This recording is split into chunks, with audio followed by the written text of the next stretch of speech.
The protagonist, Rita, was seen coughing as she walked through the neighborhood. Entering a dark alley, her deep cough echoed through the stillness. The moonlight illuminated the area, casting eerie shadows on the walls. Struggling to move, Rita staggered forward, clutching her hand as blood trickled through her fingers. Weak and desperate, she whispered to herself, "Not yet." I refuse to die yet. Despite her failing health, Rita climbed a flight of stairs, each step a demonstration of her willpower. Her life had been devastated by one man's actions. At 16, her wealthy family lost everything due to false accusations tied to him, which led to her mother's tragic passing.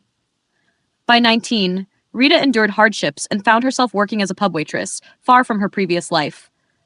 Now, at 23, she was battling a terminal illness, with little time left.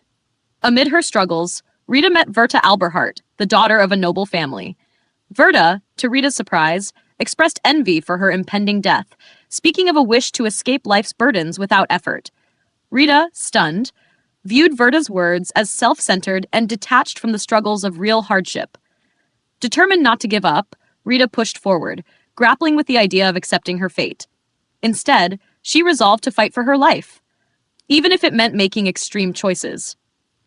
When she encountered a powerful fortune teller, he presented her with an unconventional solution, exchanging her deteriorating body for Verta's healthy one.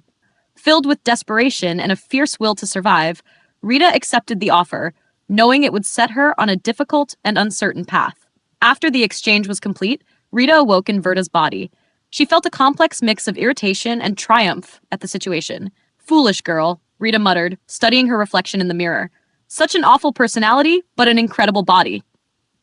A strange blend of gratitude and cold calculation filled her as she silently acknowledged the opportunity Verta had given her, albeit unintentionally. As she leaned closer to her reflection, Rita's expression hardened. "I wonder if she's realized what happened yet," she murmured. The thought of Verta waking up in her frail, sickly body brought a fleeting smirk to Rita's lips. "It must be quite the shock, becoming a terminally ill patient overnight," she thought. "But I've done nothing wrong. If anything, Verta should be thankful. For someone so weak and unable to face her own struggles, this is the perfect escape."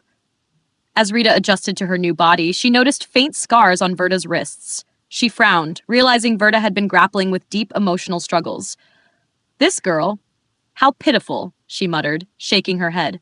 Just then, a knock at the door interrupted her thoughts. "Miss, it's Ian. May I come in?" A voice called from outside.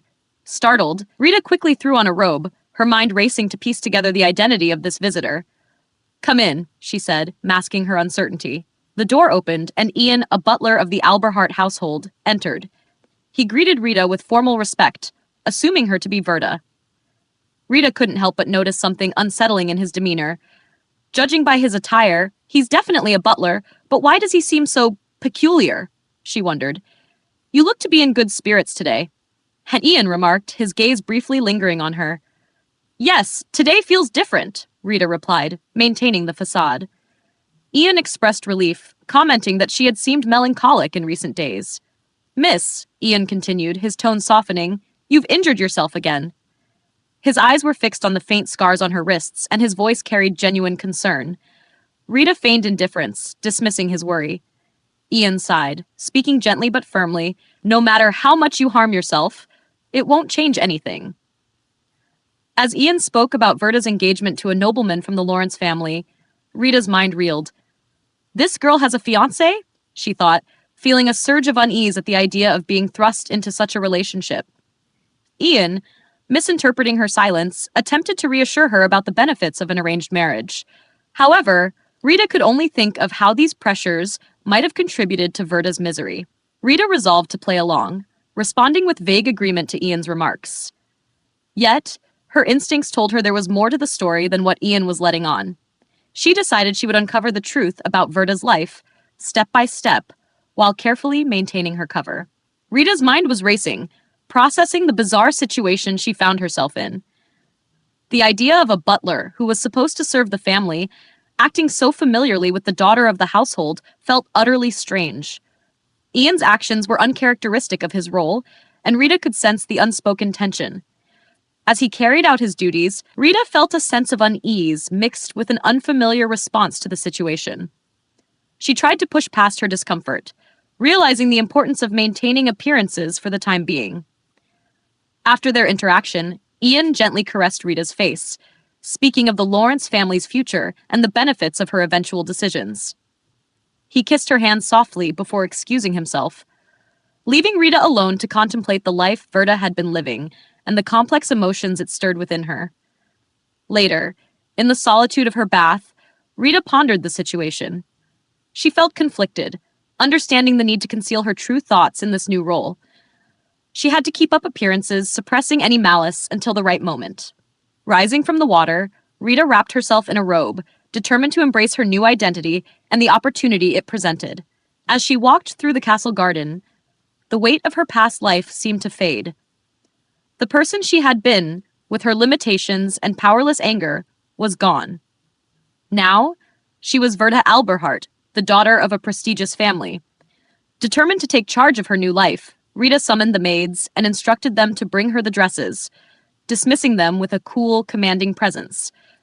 As they laid out the gowns, Rita quickly decided that changes were necessary. She gave precise orders for alterations, rejecting anything she deemed unnecessary or excessive. Her instructions left the maids in confusion, but Rita remained steadfast in her decisions. The maids were left to process Rita's unusual behavior. The lady never acted this way, one of them thought. But Rita was undeterred. She had a plan, and she would make it clear that she would no longer be controlled by anyone, not even by the expectations that others had for her. After issuing further commands, Rita quietly observed the maids gossiping outside the room.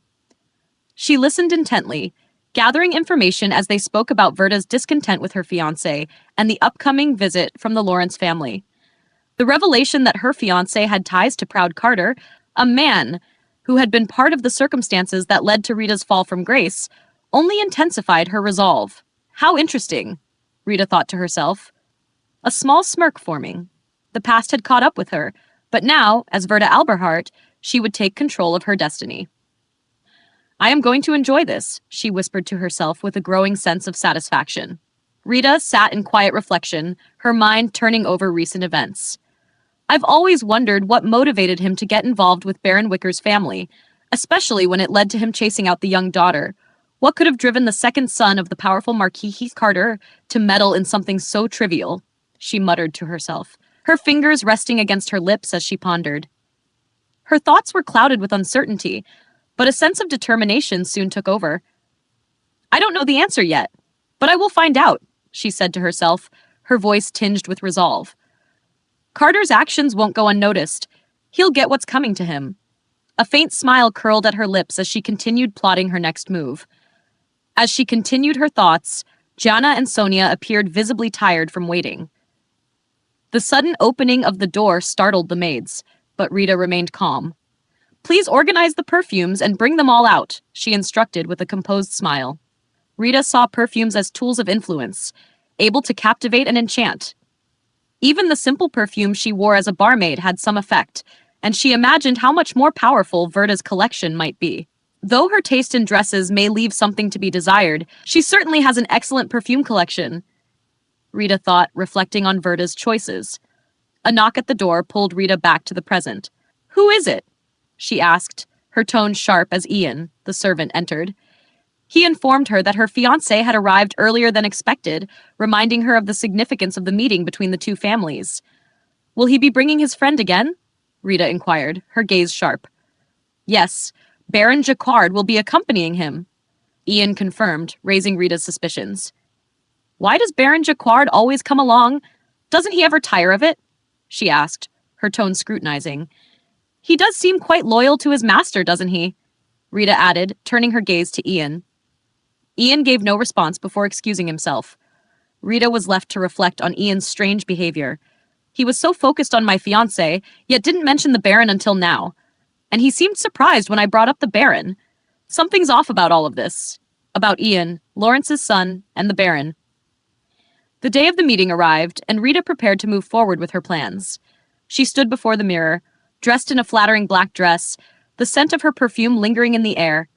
As she gazed at the scars on her wrists, remnants of Verta's failed suicide attempt, a thought crossed her mind. What a shame to mar such a beautiful body, she mused, attempting in vain to erase the scars. Miss, your fiancé and his guest have arrived. Should I show them in? Jana asked, holding a tray. Rita nodded, giving her permission, but as Jana turned to leave, Rita blocked her path. Send Sonia to bring in my fiancé. Jana, stay with me, Rita ordered firmly. But miss, Jana hesitated, unsure of how to proceed, but Rita's command left no room for argument. Rita turned toward a nearby cupboard, opened it, and picked up a mop stick. A cold smile crept onto her face, making Jana uneasy. Miss, you can't mean. Jana began, but Rita's gaze silenced her. Get in, Rita said firmly, causing Jana to comply reluctantly. As Rita's fiancé and the Baron entered, the maids couldn't help but blush at the sight of the handsome guests. The two men strode confidently toward Rita, unaware of the change in her. Verta, my beautiful fiancé, John greeted, his face flushing as he approached her. It's been too long, Jean, she replied with a soft smile, extending her hand for a kiss. He complied, his touch lingering slightly longer than necessary. Baron Jacquard followed, also kissing Rita's hand, though she couldn't ignore the lack of land or the uncertain future of his title. Is this why he acts as both protector and servant to Jean? Rita mused as she exchanged pleasantries with the Baron. Ah, Baron Jacquard, you certainly have a lot of free time on your hands, she remarked, masking her unease. The Baron's response only made Rita feel more uncomfortable. She forced a smile as she withdrew her hand, his stare unsettling her further. This man is suspicious too, Rita thought as she led them to their seats. I hope the refreshments I've prepared meet your expectations, she said, offering a polite smile as she arranged a tea party for her guests. Please, take a seat, Lucia offered, gesturing toward the chairs. Jean and the Baron exchanged nods before sitting down. Rita was surprised when Jean chose to sit opposite her, with the Baron beside her. What is he doing? Rita wondered, taken aback by the seating arrangement. Jean's soft smile only confused Rita further. Another man is sitting next to his fiancée, and yet John seems completely comfortable with it, she thought to herself, managing a fake smile in return. Baron Jacquard exchanged a brief look with John before leaning in closer to Rita, nudging her slightly. She felt a twinge of discomfort, but tried her best to remain composed. What's going on? I can't afford to act rashly here, she thought, trying to read the situation. You seem less uncomfortable today. Have you changed your mind? Jean finally spoke, addressing Rita directly. Rita struggled to interpret his words, trying to figure out his true intentions. I thought it would be foolish to remain stubborn for no reason, so I've decided to try for now, Rita replied, her words leaving Jean puzzled. Very reasonable.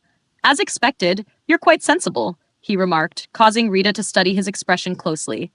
Rita noted the hint of caution and something else lurking in Jean's eyes. There's a trace of lust, but also caution. He probably sees me as a nuisance, she thought, feeling more certain that her fiancé had no real feelings for Verta. Jean nodded toward the Baron, who stood up suddenly. The Baron grabbed her arm and turned her toward him, pressing her down onto the couch with surprising force. Rita's heart raced with fear as she struggled to understand his intentions. Rita felt uneasy with Baron Jacquard's overbearing demeanor. He acted inappropriately, invading her personal space despite her clear discomfort. She protested firmly, saying, "Don't touch me," and pushed him away, her breathing unsteady. Jacquard's persistence unsettled her further, and Jean watched the scene with an unsettling smirk. How does it feel to be treated this way in front of your fiancé, Verta? Jean sneered, his words cold and mocking. Rita's mind raced with anger and disgust, thinking, "It feels unbearable, you despicable man!" Jean's twisted sense of enjoyment deepened her sense of betrayal. Jean continued his taunts. "The sight of resistance against power is truly striking," he said with a calculating tone. Rita suppressed her fear, determined not to let him see her falter. When Jean pressured her to comply with his manipulative schemes, Rita stood her ground. She firmly rejected his demands, realizing she could no longer afford to tolerate his behavior. Despite her protests, Jean ordered Jacquard to persist. Rita stepped back, resisting as Jacquard approached her. Just as the situation seemed dire, Jana entered the room unexpectedly, holding a mopstick. "Take your hands off her immediately," she commanded, her voice strong and unwavering. Jacquard hesitated, startled by Jana's sudden intervention. "How dare you act this way toward Miss Alberhart in her own home? You call yourselves gentlemen?" Jana's words hung in the air, her courage catching everyone off guard. "Rita, surprised by Jana's bravery, thought, "She's incredible." Jean, clearly displeased by the interruption, begrudgingly left with Jacquard. Rita, though shaken, sank onto the couch, relief washing over her. After the confrontation, Jana worried her interference might have worsened things. However, Rita reassured her, expressing gratitude and instructing her to fetch Ian. Rita resolved to address the matter decisively. When Jana returned with Ian, Rita wasted no time. She ordered Ian to triple Jana's pay and promoted her to the role of her personal maid. Jana hesitated, feeling unworthy, but Rita insisted firmly. Alone with Ian, Rita confronted him about his perceived involvement with her fiancé's plans. Ian attempted to deny wrongdoing, but Rita was resolute. She stepped closer, her tone calm but firm, and demanded to know the truth. Ian, caught off guard, struggled to respond, realizing the seriousness of the situation. Ian remained quiet, visibly unsettled as Rita confronted him. She described the recent events, maintaining eye contact. Her tone was pointed as she recounted Baron Jacquard's assertive advances and inappropriate behavior.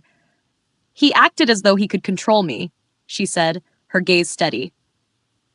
Rita studied Ian intently as she questioned him further. Her expression shifted, and her voice grew sharper. "Did he make any promises to you? Were you part of this?" she asked coldly, her tone demanding an honest response.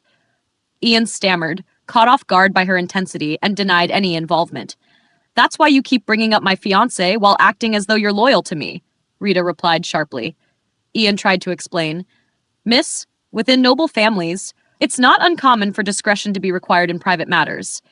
Many relationships have complexities that—" "Enough," Rita interrupted, her voice firm. "Never show yourself before me again. Do you understand?" Ian hesitated before replying. "You're not my employer, miss," prompting Rita to dismiss him with a cold slap and turn her back on him. The next day, as she sipped tea, Rita noticed faint marks on her arm left by the previous encounter. Reflecting on the situation, she thought, "How can I ensure they understand they can't treat me this way?" Rita considered seeking help, but quickly dismissed Count Alberhart as an option, reasoning, "He's the one who arranged this marriage. He wouldn't help me." Weighing her options, she began formulating a plan. "Miss?" Jana's voice broke through her thoughts. Rita looked up as Jana approached. "The fortune teller you mentioned has arrived," Jana informed her. "Is that so?" Rita replied with a slight smile. "Show them to the sitting room." She paused momentarily, considering, then added, "And send Ian on an errand." As Rita made her way toward the sitting room, she encountered Ian in the hallway. "What are you doing here, Ian?" she asked, her tone neutral. "Miss, who is inside?" Ian asked, his expression uncertain. "None of your business," Rita replied lightly, though her gaze was unwavering. Ian hesitated, clearly confused, but before the conversation could continue, Jana appeared, calling for Ian's attention. "The gardener needs you urgently," Jana announced. Rita smiled and said, "You should attend to that." Ian glanced back at Rita as he left, puzzled by her demeanor. "Why has she changed so much?" he thought, feeling unsettled. Rita entered the room to greet her guest. "A pleasure to meet you, miss," the fortune teller said with a slight bow. Rita smirked. "Formalities, really?" "No one else is here, so why not drop the act?" she suggested. The fortune teller removed their hood, revealing their face. "How is the body treating you, Rita?" they asked. "She's beautiful, wealthy, and healthy." "No complaints," Rita replied with a grin. "The magic worked well, though perhaps it helped that she wasn't attached to life," the fortune teller remarked. "Thank you, Yersha," Rita said, addressing the fortune teller by their true name. Yersha replied, "It was a fair exchange. No thanks needed." "So, if you've come to see me, does that mean?" Rita asked, her expression serious. "Yes, she passed yesterday," Yersha confirmed. Rita's expression shifted and she smiled faintly. "Is that so?" she replied. "You remember our agreement?" Yersha asked pointedly. "Of course," Rita assured them. "What do you need from me?" "Nothing yet," Yersha replied. Later, Rita took a carriage to confirm the news. Looking at her reflection in the mirror, she whispered, "Still as stunning as ever," before shutting the mirror with satisfaction. At the morgue, Rita was greeted by an attendant. "She passed 2 days ago in the early morning," they informed her as they approached the body. Rita covered her nose discreetly. "The smell?" she thought. The attendant continued, "It's always a shame when the young go so soon." Rita nodded solemnly. I should have visited more often, she said, her voice trembling as though holding back tears. She uncovered the body's face and, with a mix of feigned grief and concealed satisfaction, said, "My dear friend, what a tragedy." Inside, her thoughts betrayed her calm demeanor. Yes, that's my body. It's finally over. Rita vividly recalls the moment her life took a drastic turn, transforming her existence from one of privilege to one of hardship. It began during her youth, as she played the organ while her mother entertained a guest. Rita listened quietly, her fingers gliding over the keys, as proud Carter made his request. "I need to inspect the crops, but the journey to the border will take 2 days. I would be deeply grateful if you allowed me to stay here for 3 weeks," Carter said earnestly. Rita's mother hesitated. "I am without a husband, alone with my daughter in this manner.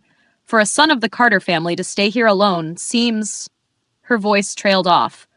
Carter offered a solution. "If others were to join me, would it ease your concerns? I am good friends with Sir Charles Wicker and his son." Rita's mother looked uneasy, but societal norms reassured her. "I suppose. I hope you find your stay restful," she replied politely. "Thank you," Carter responded, pressing a kiss to her hand in a gesture of gratitude. Rita noticed her mother blush at his charm, unaware of his underlying intentions. Over the following weeks, Carter's influence over her mother grew, though Rita sensed something was amiss. One evening, a stranger entered her mother's room under the guise of familiarity. "What are you doing here? Where's Proud?" her mother asked, alarmed.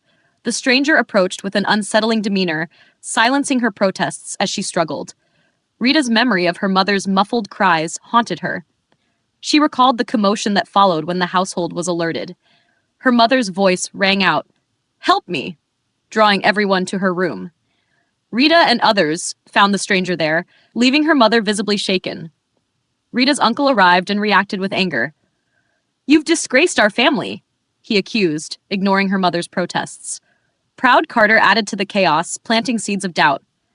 "Perhaps Rita isn't even Baron Wicker's true daughter," he said. Within days, Rita and her mother were cast out of the Wicker family, their noble status stripped.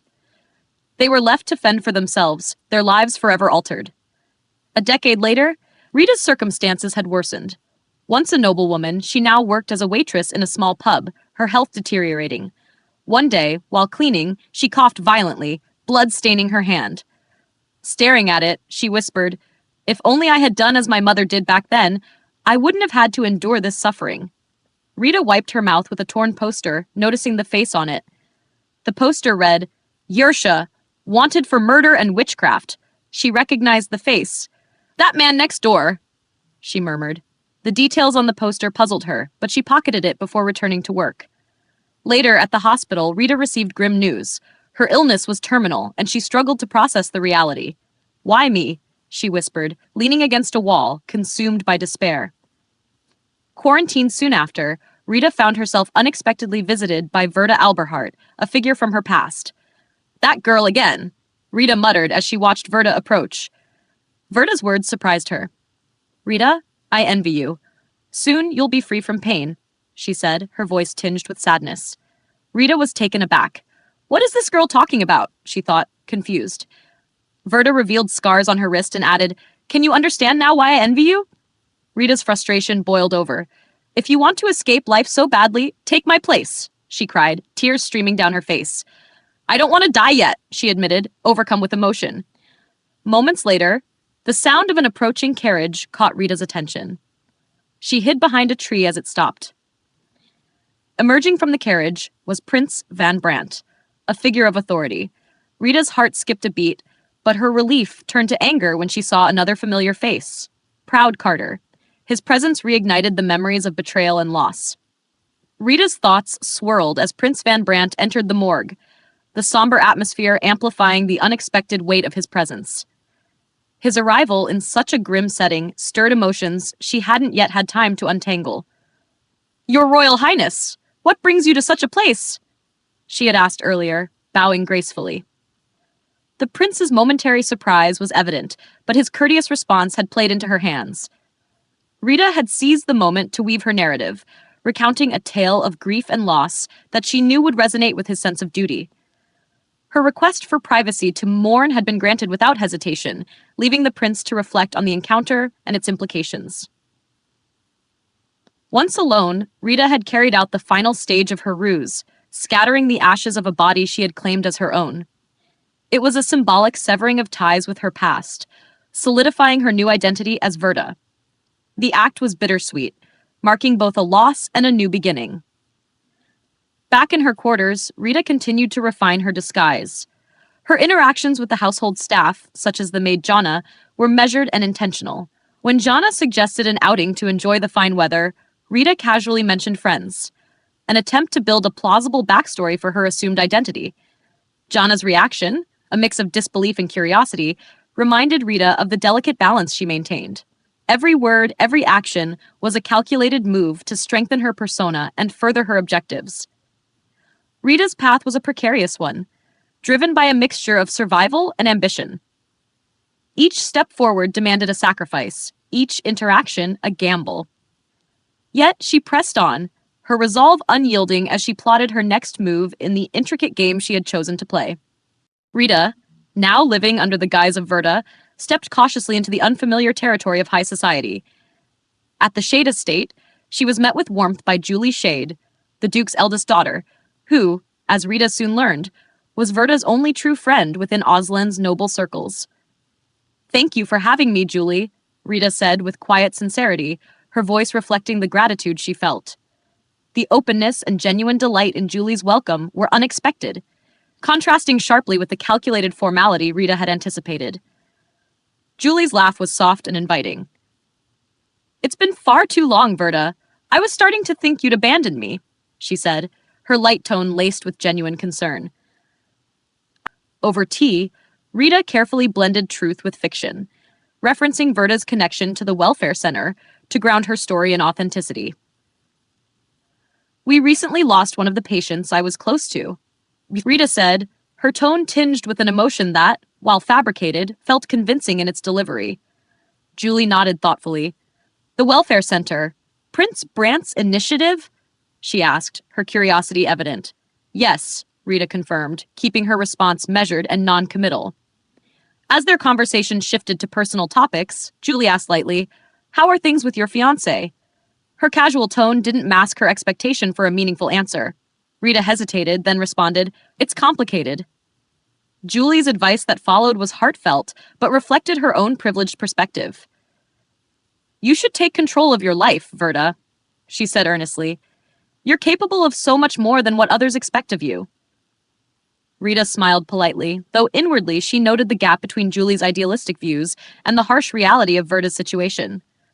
The distance between them wasn't just social or experiential, it was rooted in a fundamental misunderstanding of the constraints Verta faced.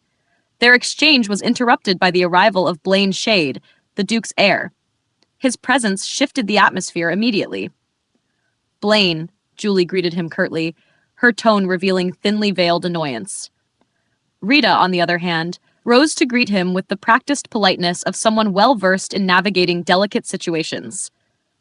"Lady Verta," Blaine said smoothly, taking her hand. "You're as lovely as ever." "Thank you," Rita replied, her modest smile concealing her wariness of his charm. Julie's irritation was evident, though she held her tongue as Blaine focused his attention entirely on Rita. Blaine offered to escort her to her carriage, and as they walked, his tone shifted to something more personal. "Julie is passionate," he said, alluding to her aspirations of joining the Royal Guard. "I only hope she doesn't tarnish the family name with her impulsiveness." Rita nodded politely, giving a neutral response while noting Blaine's thinly veiled disdain for his sister's ambitions. At the carriage, Blaine leaned in closer than was appropriate, lowering his voice. "If you ever need anything, or think of a way to ease my concerns, don't hesitate to reach out. I'd be more than happy to help." Rita observed Blaine intently. So the siblings are vying for the title of heir. That explains Julia's insistence on joining the Royal Guard. If Julia actually wins this little feud and becomes the Countess, it'll surely cause complications, Rita thought. For my own peace, I must intervene. Her gaze lingered on Blaine's faint smile. "Miss? Is everything all right?" Blaine asked, noticing her silence. "Oh, nothing," Rita replied with a calm smile, catching him off guard. She used to stumble over herself for attention, but now she's able to hide her emotions? Blaine thought. Thank you for the escort. Goodbye now, Rita said, stepping into her carriage and leaving the Shade estate. A few days later, early in the morning, Rita met Blaine at the Alberhart Manor. A carriage awaited their departure, and Rita wore a red cloak to conceal her face. We meet again sooner than expected, Lady Verta, Blaine greeted her with a smile. Yes. Are the preparations complete? She asked. Of course. Shall we review them together? He replied, holding the carriage door open for her. Very well. We have much to discuss, she said as she stepped inside. From a corner of the estate, Ian watched Blaine's carriage depart. Inside, Rita stared out of the window while Blaine studied her. She hadn't complained once about the state of the carriage and had chosen practicality over her usual elaborate dresses. I always thought she was just a spoiled brat, Blaine reflected. When Rita turned to meet his gaze, she offered a polite smile, which he returned. By the way, how did you know about the illicit brothel operating in the Duke's domain? Blaine asked.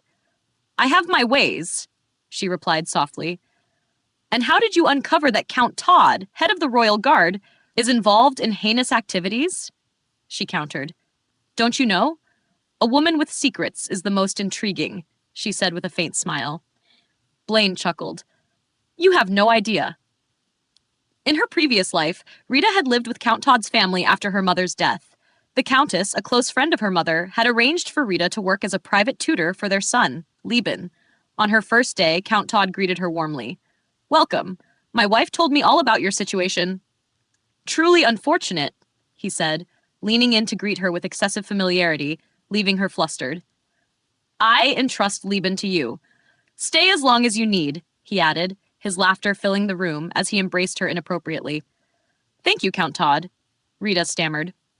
Days later, Count Todd cornered Rita in his room. He tried to act improperly toward her as she pleaded with tears in her eyes. Suddenly, the door creaked open, and Lieben appeared.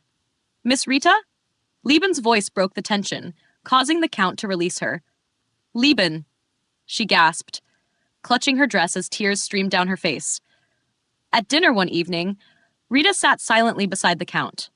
Beneath the table, his hand crept onto her lap, making her tremble. Why are you touching Miss Rita, father? She doesn't like it, Lieben said abruptly, freezing everyone at the table.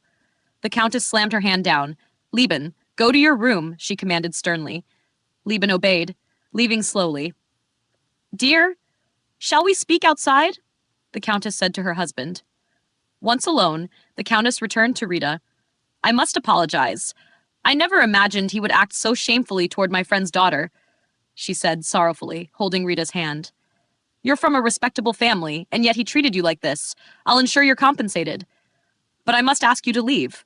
I'll arrange another place for you to stay, she said. Rita's hands clenched her dress as tears fell.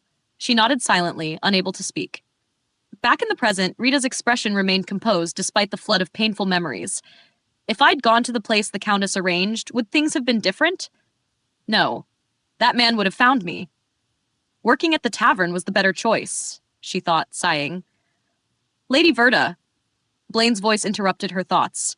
They had arrived at their destination. This is the Peach of May, Blaine informed her as they stepped out. As their carriage came to a stop, they stepped out. Is this the place? Blaine asked, eyeing the fruit shop with uncertainty.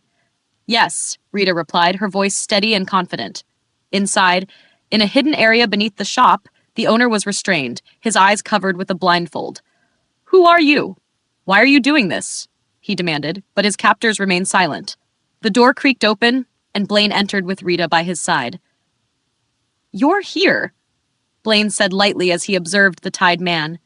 My, this seems like nothing more than an ordinary fruit shop, Blaine remarked, his tone almost mocking. It's all just a misunderstanding, the shop owner stammered before being silenced by a sharp kick from one of Blaine's men, sending him to the ground. Don't be so frightened. I merely want to make a proposal, Blaine said, smiling. This man is calculating. He's suited for this kind of work, Rita thought as she glanced at Blaine. At Blaine's nod, one of his men grabbed the shop owner's collar, forcing him back to a kneeling position. Among the customers frequenting your establishment, one in particular stands out. Count Todd, I trust you're acquainted? Blaine asked. The shop owner flinched but stayed silent. Oh dear, this is our first meeting and I seem to have left a poor impression. How impolite of me. Let's have a proper conversation. Just you and me, Blaine said smoothly before glancing at Rita, who gave him an approving nod. Blaine's men began their work, pressing the shop owner for information. Under the pressure, he eventually confessed. As Rita wandered down the lavish hallway, her footsteps quiet, her thoughts weighed heavy. How many lives have been ruined in this place? She wondered. Count Todd will finally face justice, she thought with a small, determined smile. A few days later, Count Todd arrived at the Peach of May. He cleared his throat, signaling to the establishment's manager. Count Todd, welcome, the manager greeted with a bow. Which peach shall I arrange for you today? Do you have any new ones? The Count asked. Of course. Please follow me. The manager smiled as he led the way. The Count was taken to a private room where a young woman sat quietly on the bed. Am I your first customer? He asked. The girl nodded, her cheeks slightly flushed. Count Todd felt a rush of interest. She reminds me of Rita when she was younger, he thought. If only my fool of a son had kept quiet, he mused bitterly before clearing his throat. You're charming. How old are you? He asked as he sat beside her. 17, she answered softly. Older than I expected, he said, brushing her hair gently. Unbeknownst to him, the girl had lied. She was actually 25. Even lying about my age feels normal now, she thought as she retrieved a wine bottle and poured a glass for him. What's your name? He asked, sipping his wine. Risa, she replied, making him pause mid-drink before finishing the glass. What a lovely name. Well, shall we begin? He said, setting the glass down and attempting to unbutton his shirt. The buttons caught, and he grumbled in frustration. The girl's expression sharpened. Now was her moment. She lunged at him, startling him as they fell back onto the bed. Memories of her earlier encounter with Rita surfaced in her mind. Rita's offer echoed. If you take care of that monster, I'll pay you double. With that money, I can finally leave this life and start over, she thought, her resolve firm. Drawing a concealed knife, she carried out the act swiftly. Count Todd's scream of agony echoed through the room. And that's where we'll leave today's story. The drama is heating up, and things are only going to get more intense from here. What do you think will happen next? Will Rita's plan succeed, or are there more twists waiting to unfold? Let us know your thoughts in the comments below. If you enjoyed this recap, don't forget to give this video a thumbs up, hit that subscribe button linked, and turn on the notification bell so you never miss an update on your favorite Manhwa stories. Thank you for watching, and we'll see you in the next episode of Manhwa Royal. Until then, stay royal.